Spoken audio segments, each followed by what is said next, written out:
Hello everyone and welcome to In Review. Today I'm taking a look at Cities Skyline.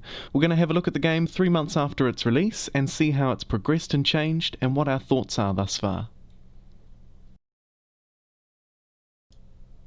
So within a month, this game sold 1 million titles.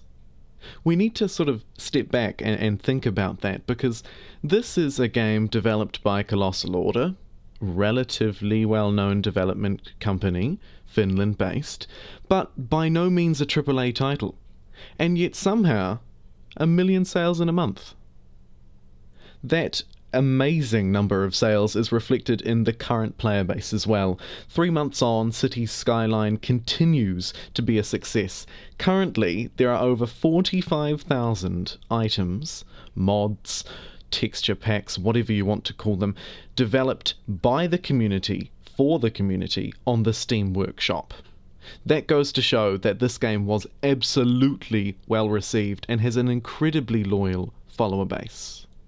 I think furthermore that the compliments of this game being, what SimCity 2013 should have been, still very much stand. This is a city builder that anyone can enjoy.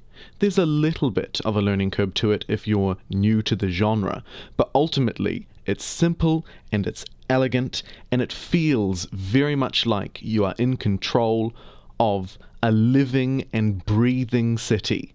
And its size, well, it doesn't even compare to SimCity. 3 months on, and we can see more support, not just in community support, but also from the developers themselves. So the game has received numerous numbers of patches. Some of them, of course, were to fix bugs and issues and problems with the game.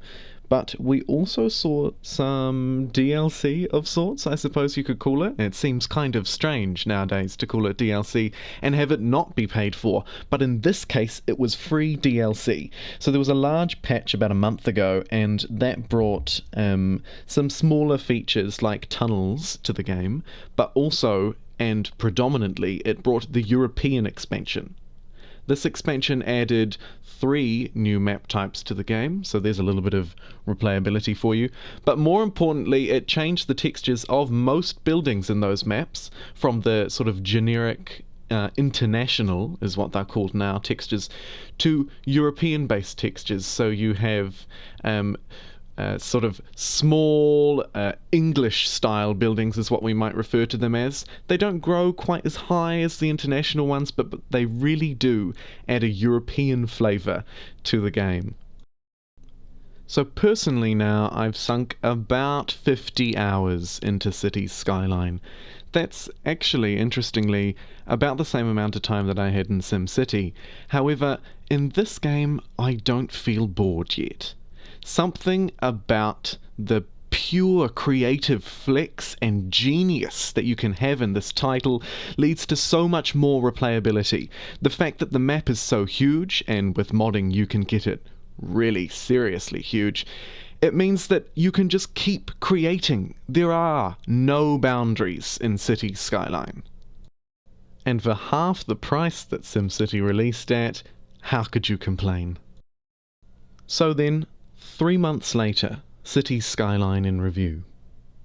Incredibly supported game from both the community and the development team alike.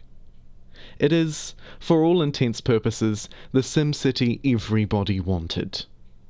It's an excellent city builder, and I'd highly recommend it to anyone interested in this genre, or, considering how cheap it is, even just interested in checking out this genre for the first time. In terms of future improvements, the development team are actually looking into implementing some kind of natural or social disaster system to add to the game and make it that little bit more dynamic. Overall, however, Cities Skyline certainly has a large future ahead of it, and I look forward to soaking many more hours into this game. Thanks so much for watching, everybody, and don't forget to leave your suggestions for future in-review videos in the comments below.